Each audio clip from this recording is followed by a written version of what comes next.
G'day YouTubers, how you all going? My name's Wilfred, West Wilfred's PC World Lakeside Cottage in Loch Sport, Victoria, Australia. Today's date is the 17th of the 2nd, 2015, and it's about 5 past 10 in the morning. And we're going to go to the surf beach lookout. Then we're going to drive to the post office, which is the lodge, and then we'll drive back down. I might stop at the supermarket, don't know yet. And then we'll drive back to home. Go past the marina and then the pub.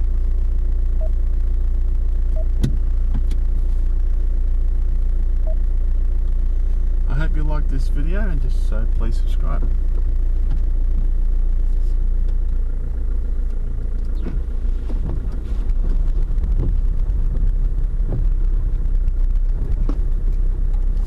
Tortured. He's in a serious condition with head and facial injuries, as well as burns to his torso, his arms and neck. 3 men have been charged with torture, deprivation of liberty and grievous bodily harm, and are due to appear in the Bundaberg Magistrates Court today.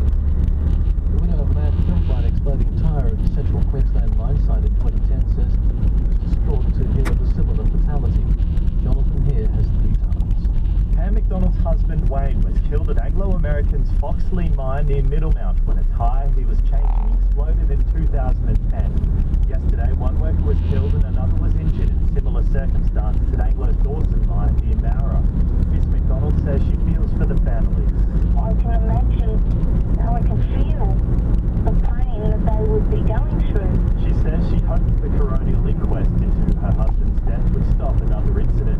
I just feel that all they're doing is getting a slap on the wrist. They get these recommendations handed down, and yet all these fatalities continue on. The Queensland Mines Inspectorate is investigating. Now into some entertainment news just in. The American singer-songwriter Leslie Gore, who topped the charts in 1963 as a teenager, with her song It's My Party, has died. At the age of 68, the Brooklyn-born and New Jersey-raised singer died of lung cancer in New York. She followed up on the Quincy Jones-produced It's My Party with the hits Judy's Turn to Cry and the feminist anthem You Don't Own Me. Out of business and finance news, and lower iron ore prices have slashed the profits of Fortescue Metals Group. This finance reporter Simon Price. Fortescue has reported a net profit after tax of $331 million for the 6 months to December. That's down more than 80% on the $1.7 billion profit reported a year ago, despite the quantity of shipped iron ore rising more than 50% to a new record of nearly 83 million tonnes. Fortescue said that production costs per wet tonne were cut by 9% in the period, but that wasn't enough to offset the sharp fall in global iron ore prices. As a result, the interim dividend paid to Fortescue shareholders has been reduced substantially from 10 cents a share a year ago to 3 cents, fully franked. In other business news, ANZ says its profits were flat in the 3 months to December, with the bank blaming tougher economic conditions. The bank, Australia's third largest, has announced an unaudited net profit of $1.65 billion, equal to its result in the same period a year ago.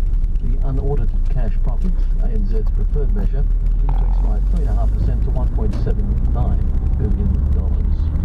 Let's update the finance now. We can't give you any figures out of Wall Street due to the fact that it was closed for the US President's Day holiday.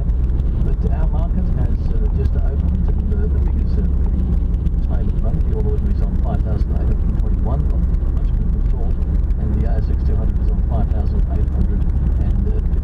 The SPY 200 index is down 19 points. That points to the direction that trades may go, and the SPY 200 at the moment sitting on 5,805. The gold price at the moment is up $76 US an ounce to $1,232.86. The price of Tapis crude, $64.66. Texas crude is on $52.61. On Australian dollar right now is 77.6 US cents.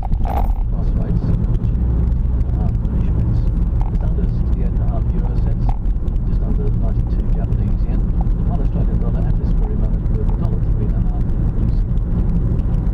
Now to ABC Radio Sport. New Zealand is on top early in its World Cup cricket match against Scotland.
money, says everyone at the club feels disappointed that the Trackers' season is over.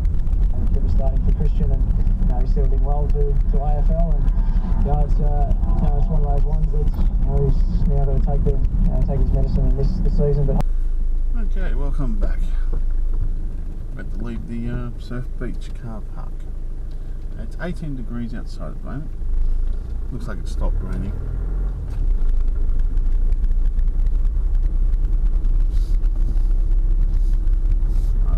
Fine mist.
Personnel have been killed in that. But when I asked him what is the largest security threat, he says it's the Libyan border. It is a large border, it is a porous border, and the Egyptian government here very worried that if ISIS militants can have a very strong foothold along that border. Right now they don't have that, but if they were to gain that, that would keep many officials here in Cairo up late at night.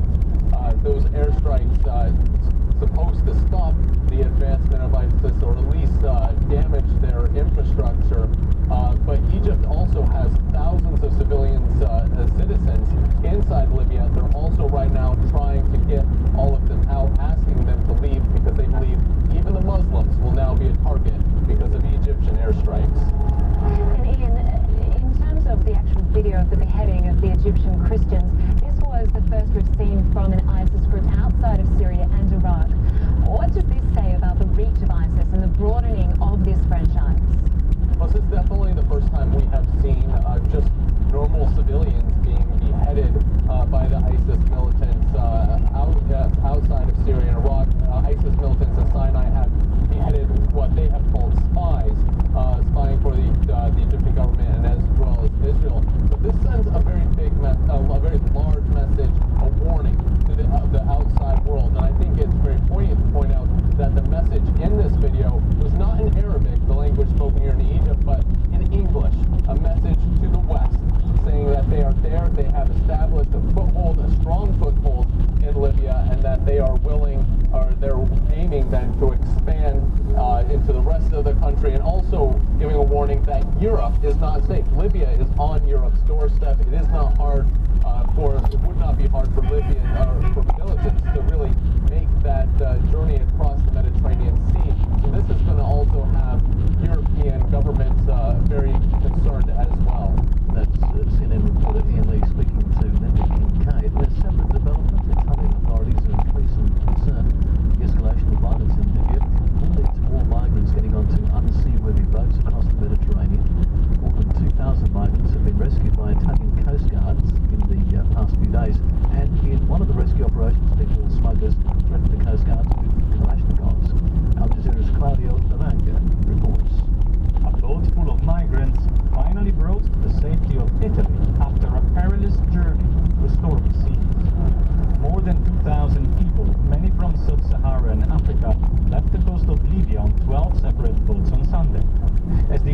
Coast Guard attempted to mount a rescue, a group of men armed with Kalashnikovs threatened them, ordering them to take the migrants and leave the boats behind. A new and worrying tactic for authorities struggling to cope with a crisis that has seen an unprecedented number of migrants attempt to make the journey to Europe on rickety boats during the difficult winter season.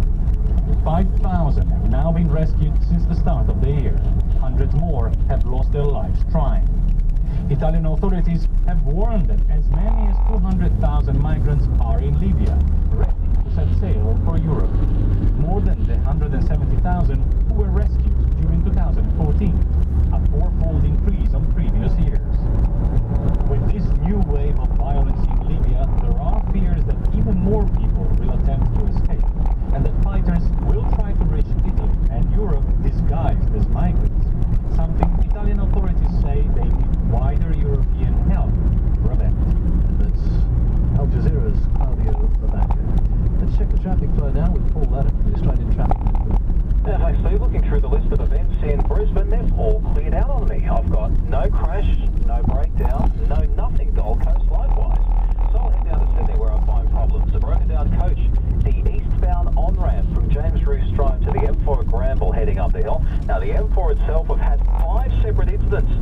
4 crashes, 1 breakdown in between Greystanes and Silverwater. They've all cleared, but still a slow patch, particularly over the viaduct. Pedestrians struck awful crash at Orford's Point. Orford's Point Road southbound remains blocked between Clancy Street and Old Illawarra Road. Now, as we work our way into Melbourne, hasn't been a great morning for you either. On the Western Ring Road eastbound, Greensboro bound at Pascoe Vale Road. Found a breakdown, 2 lanes are currently closed. The lanes back towards the Tulla. Collins Street still blocked at Spencer Street due to a bad crash this morning as well. And opposite Canadian Road, Princess Freeway, you still have dramas with a tractor that rolled onto its side. At South Melbourne, just go back to Clarendon Street, Coventry Street, a near crash as well. All okay for Hooper. Looking across towards Adelaide, that's not too bad, it's half hour. Just the burst Watermaid at Northfield, the Grand Junction Road, Foster's Road, watch your speed. Must get it down to 25 kilometres an hour amongst those works. And looking towards Perth, I'm just seeing standard peak-car everywhere. All the majors are behaving like what you'd normally expect. I'm Paul Latter for ABC News Radio Traffic in half an hour. Thank you, Paul. Eastern Daylight Time is 10:30. It's 10 o'clock in South Australia, 9:30 in Queensland, and in the Northern Territory it's 9 o'clock. Across WA, your time is 7:30. ABC News Radio.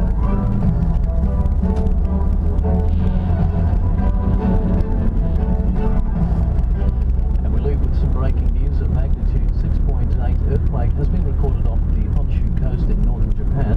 The Tsunami Warning Centre says a 1-metre wave is expected to hit Iwate Prefecture.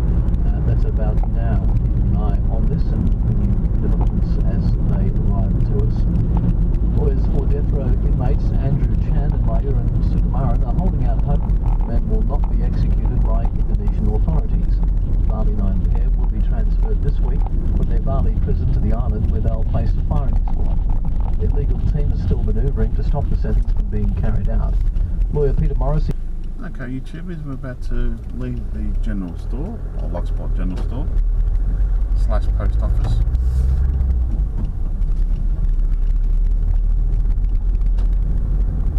Paul says the Gold and Sunshine Coast hinterlands could get up to 300 mils.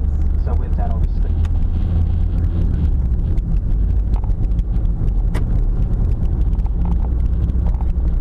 When you're coming down here, you're going to come across the mini golfs, not mini golf, sorry, they've got bowl centre, they've got RSL, tennis courts, boat club, and the holiday park. They're all down here.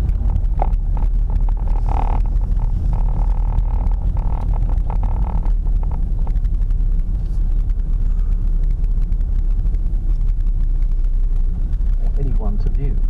Associate Professor Declan Murphy from Peter Mac says the extreme started yesterday and will continue until tonight. I'm watching one of my good friends and colleagues in Florida who's doing a robotic prostatectomy for a patient with prostate cancer, and he's broadcasting it live and commentating over the case, and he's followed on from a chap at Mount Sinai in New York. Now to business and finance, and the country's using the euro given Greece until Friday to ask for an extension see it expire at the end of the month. The meeting of the Greek and Eurozone finance ministers broke up early in Brussels after Athens rejected the terms. More from the BBC's Damien Grammaticus. These talks barely got going before they collapsed in acrimony.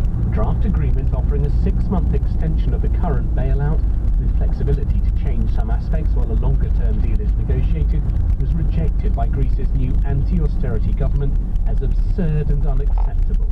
The Dutch finance minister, Jerome Dijsselbloem, chairing the meeting, said all other 18 nations using the euro were agreed. The next step has to come from the Greek authorities.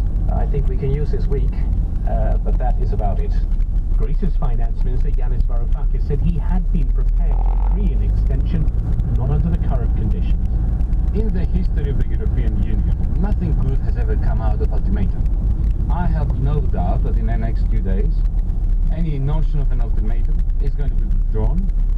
But the current bailout expires at the end of the month, and Greek banks could be cut off from emergency funding. And in business news here at home, the clothing maker Pacific Brands has reported another loss for the 6 months to December.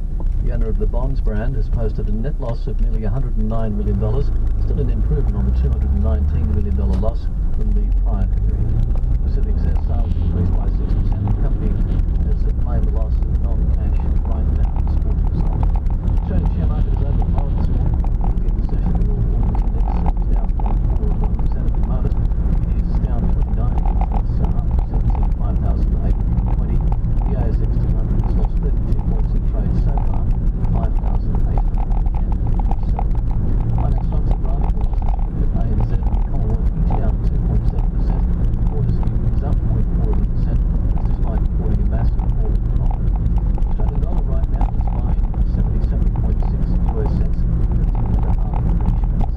Getting pretty close to 68.5 euro cents, 92 Japanese yen, $2.5 New Zealand. On the commodities front, West Texas Intermediate crude oil is priced at $52.61, and Tapis crude's up $64.56. The gold price up 86 cents US an ounce, it's $1,231.96. Now to ABC News Radio Sport. And New Zealand is bowling well in its second World Cup cricket match against Scotland in Dunedin. Scotland are 4 for 71 and 72 now. That's after 22 overs. And the Black Caps won their first match against Australia by 98 runs on Saturday. Meantime, the West Indian batsman Darren Sammy and Irish bowler John Mooney have been fined for using bad language during yesterday's World Cup cricket match in Nelson. They've dropped 30% of their match figures. Ireland won the match by 4 wickets, but Captain William Porterfield says he doesn't consider it to be an upset. Actually, if the player represents anything from menus to associates, yeah, I don't see why a team has to be an associate, a team has to be a full member. It's just not like that in any other sport. I don't see why it has to be like that in ours. Manchester United will host Arsenal in the quarterfinals of English football's FA Cup. United came from a goal down to the third-tier side Preston North End this morning, 3-1 in the 5th round. In the other matchups, Liverpool has been drawn to face Blackburn Rovers at home in the last 8. Aston Villa, they're due to play West Brom at Villa Park, while Giant Killers of the FA Cup League One side Bradford City have a great chance to progress in the semi-finals. They'll host the Championship side Reading, the bumpy battle for Rovers. The Flores says it's prepared to come down hard on Andy Keogh and Josh Brisbane after the two players were arrested over an alleged incident outside an Adelaide nightclub. Keogh was charged with disorderly behaviour, while police charged Brisbane with failing to follow a police direction to leave the area. The A-League pair are due to face court next month. Glory Chief Executive Jason Brewer says their behaviour was completely unacceptable. I'm focused on how to breach the Iron Code of Conduct, how to breach the values that we as a club have, and we will put whatever disciplinary measures necessary to ensure that this doesn't happen again. In the AFL, Melbourne's number 2 draft pick Christian Petrarca will miss the 2015 season after injuring his knee. Petrarca ruptured a ligament in his left knee in training yesterday and is due to undergo surgery. Demons coach Paul Roos says it's a tough break for the talented 19-year-old. Oh, I think it's more about the kid. I mean, it doesn't matter whether it's pick 2 or pick 102. I mean, you just don't like to see young boys get injured, particularly when they start their footy career. And in rugby, the ACT Brumbies have been dealt a familiar early season blow. Star forward David Pocock has injured his ankle and has been sidelined indefinitely. Tim Gable reports. Brumbies flanker David Pocock could miss the next 5 games after suffering an ankle strain in the 47-3 win over the Queensland Reds at Canberra Stadium. Pocock has already been ruled out of Friday night's game against the Chiefs.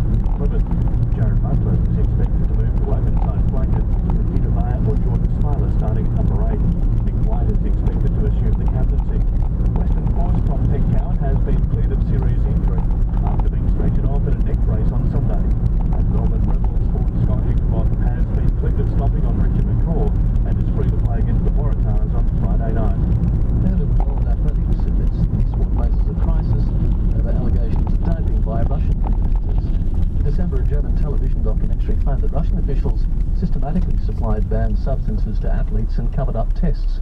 The IAAF boss, Amin Dayak, says documentary allegations that 99% of Russian athletes are doping are ridiculous. He's told the BBC there is a problem in Russia that needs to be dealt with. Yeah, yes, that's fine. It's crazy.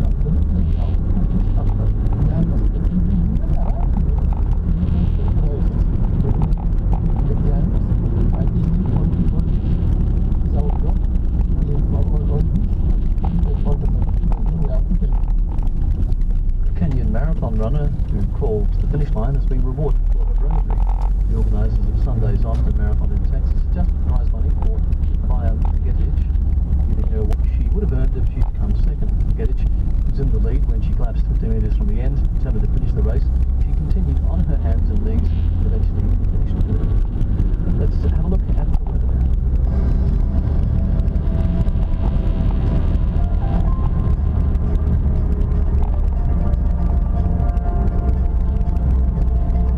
28 degrees is the temperature in Brisbane, just shy of the forecast maximum of 29, a shower or two about there.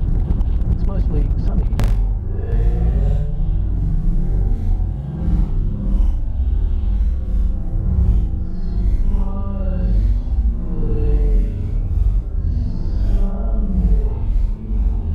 Sydney this morning, good morning to you. Your current temperature is 27. You're headed for a high of 29. Canberra's going for a top of 30 today. It's now 25 degrees.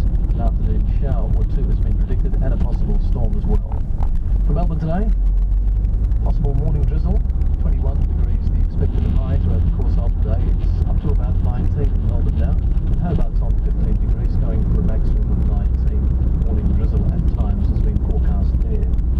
It's mostly sunny in Adelaide at the moment. 29 degrees is the forecast top, 22 now. And for Perth, cloudy and 34, and it's now 25.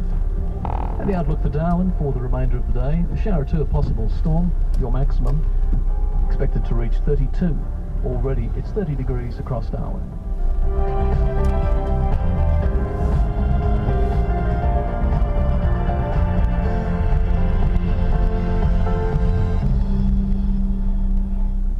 Coming up to a quarter to 11, that's Eastern Daylight Time, almost a quarter past 10 in South Australia. In Queensland, about to tick over to a quarter to 10, it's almost a quarter past 9 in the Northern Territory. And the time across WA is almost a quarter to 8. ABC News Radio headlines.